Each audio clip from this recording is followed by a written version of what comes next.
bɛhyɛ mbra wa yɛ na afa mu de wo so bɛhyɛ na mbra na yɛ adwuma no waje egu hono in abrochi na wotaka wasam abrochi for sa stubborn for US abrochi ne America akosopa yifo ni ho enipa bon fo ni ho awudi fo ni ho atutuboto fo ni ho asanwe fo ni ho obi mu nkataxi ho but mbra ni ye adwuma omo so omo hye so omo hye mbra no so ma ni ye adwuma no omo hye se mbra no be ye adwuma omo gye moto mu ho posi ni oti wo do se wo challenge no a that means adwumi no na wo di trimu say akoye say do challenge bi kakra beji no ahwe o ntia enti wa ha na ni sa no enti no o hwe se mbra no be ye adwuma o hwe nia no o pese ho be kyew no wakwa tua sika bi ama no no enya no ho eno na odwen ho na se uchi nipa no se nipa no kwa ya attempt say o mo obi no ka say ye nutira me kyew ne me kyew ni se wa ya ade an ye nutira me kyew nti be se ne ko na mbra no nkodi a e kira o ya attempt say o ba me obi o so woni ba ji se wa chi nipa no but ne wo a ye bo ho ka ya pa batare tuntum a hyew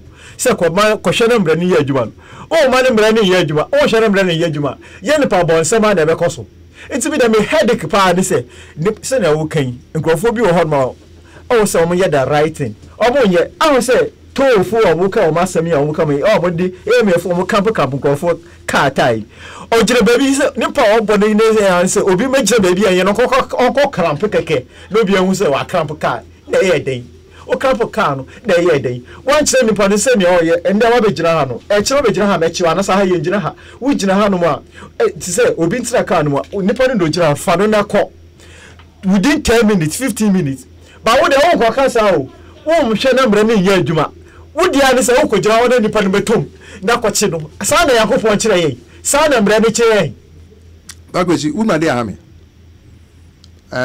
se baby wo ho amono ne yenya twro se no parking no stopping no standing na ya bo kokko Ghana ha baby a amafo yi sometimes you butu wo no sign bi akore nshio e di sign nshio na wo butu mi no emra be na wujira so a wudi butu mi ka ele ha mi no aka gani kotoka airport ya kotoka airport now I hope na mi hope say new airport no mo ye no on be ma be bia wo betimi afa wo bi efeno meters and greeters okay meters and greeters yes I honomo say bia o yiri kura etu kwan oh ene efia we dey mean to be mention no see no okọ oba so awa etu that not na wo kemu kotoka airport by force also ko park wo ko fa wo bi a wo free amono ni aba also ko park ni aji usika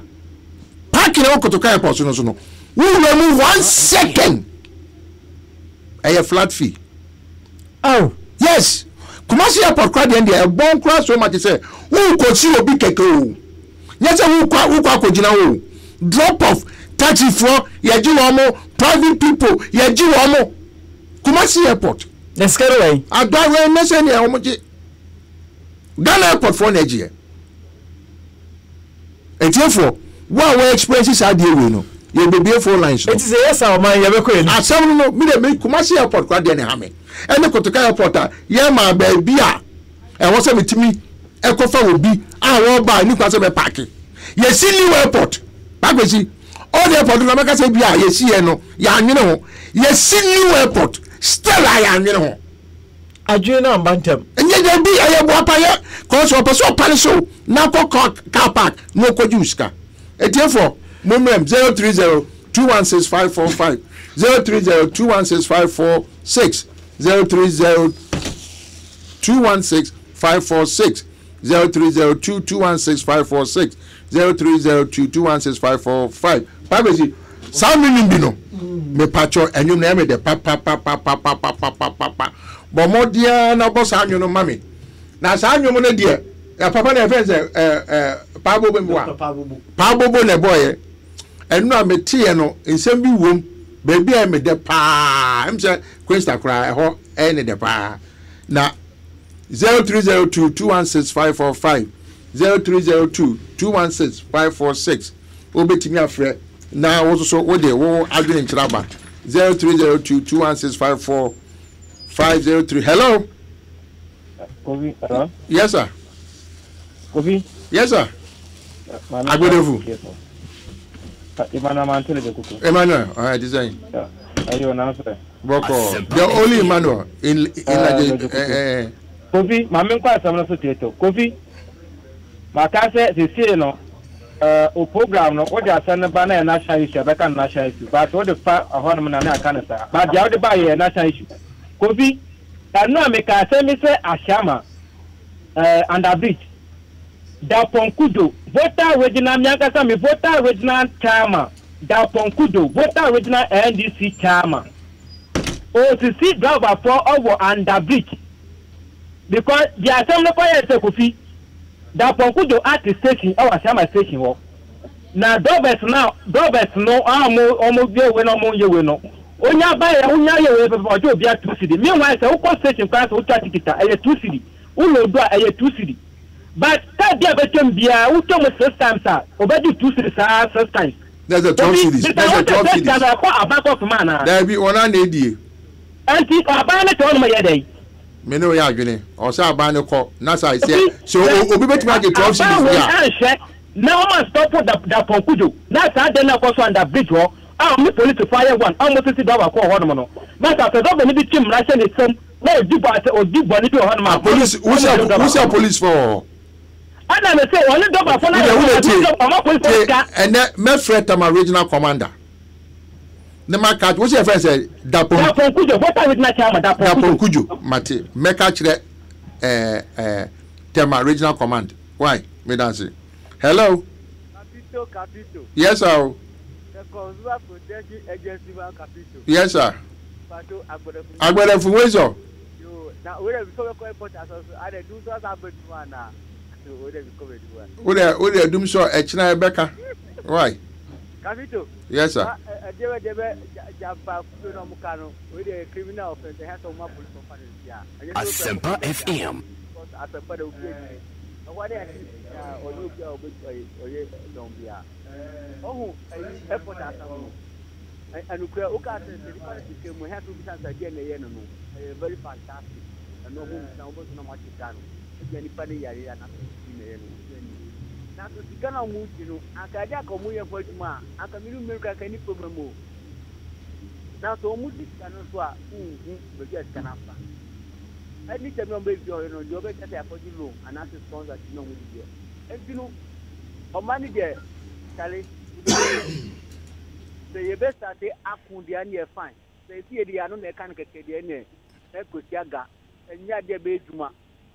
Yen did na yen kwa bedu e keke kwa because omo mu die ni na wo de tupu na hye wo de nyabuche wo de ye papo agberefu en say ankasa agberefu say ankasa ni e ka se eja kan e be ye weso capito mistake wo de ye papo di stabilize in intent ne pa we ni tupom hwe be bia wo tu ate Ghana ha ne pa hwe omo mu tu ani omo ni ye e keke kwa ni ma said o ma hu from A to Z.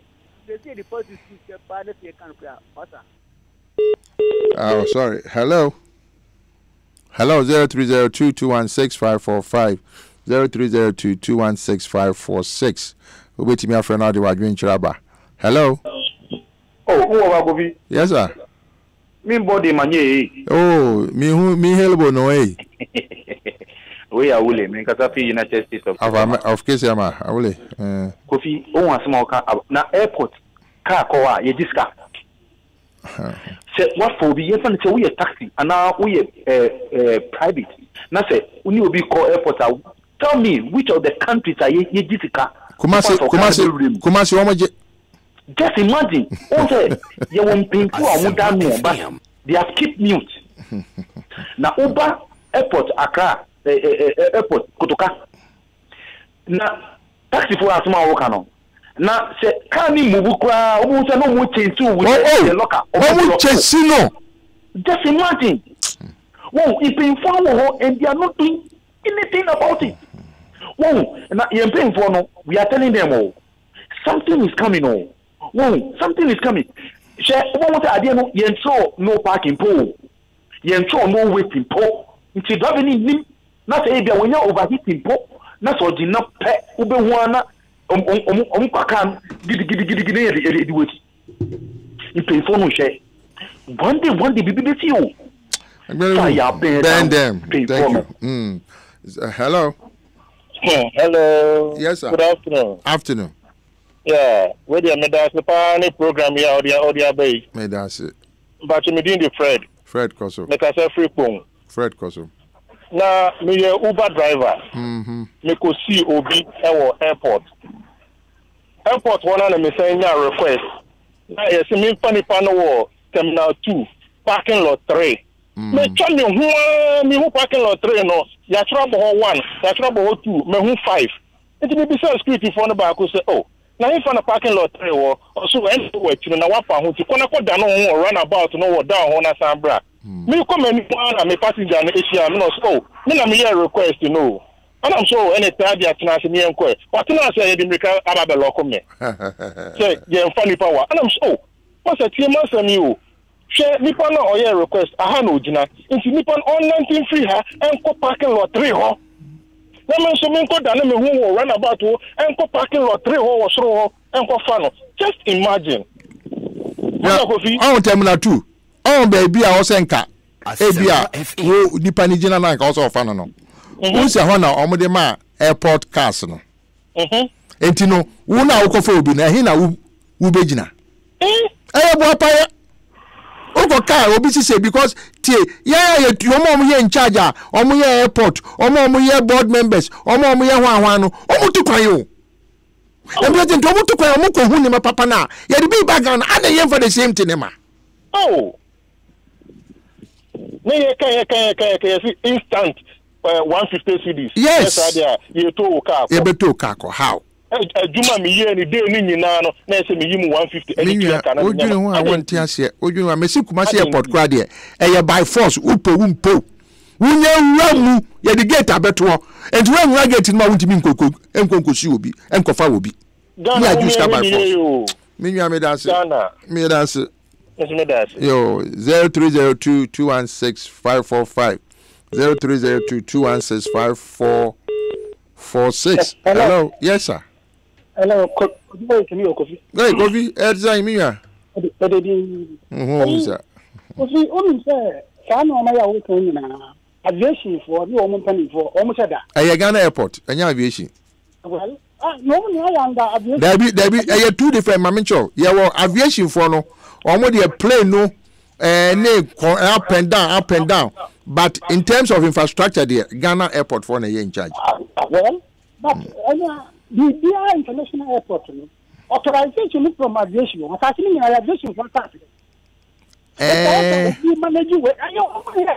But Ghana, the airport management, Ghana airport company. Okay, because if that is the case, if then this will be, but they international law. Sure. And no matter why I'm saying citizen, sorry, here. If it's we done whether the airport management or they are going to they know. Everything will be a team.